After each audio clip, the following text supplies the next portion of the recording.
what you've got there is the ability to be able to use a lot of this data to benefit everyone.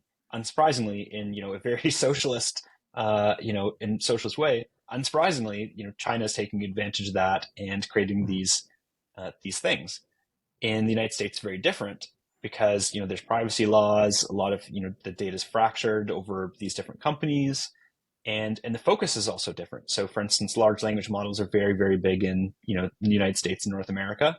And why is that? Well, a lot of the data that's been trained on is in English, and well, a large part of the world speaks English or speaks English on the internet, on message boards and things like that. So, unsurprisingly, large language models are very, very good at English.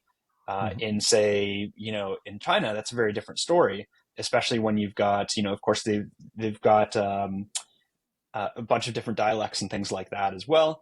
But just altogether, they don't have the amount of data that we do going back hundreds of years on a single language that's very similar to the current language. And so they have focused, unsurprisingly, on things like facial recognition and biometrics and other things like that, because they've got a lot of data on that. And so they've created these very, very good models at doing that. So a lot of leading companies are from there. So it's very different approaches just based on where they're at. And then you got the EU, by the way, which is, kind of sitting there saying, well, we're going to take a very privacy centric approach. So where does that fit in with AI? Well, it's a lot more difficult to do that because you won't have as much data, but hey, it's probably better for the citizens because you don't have a government or a whole bunch of private entities controlling your data. It's you that owns your data, which is a really interesting perspective.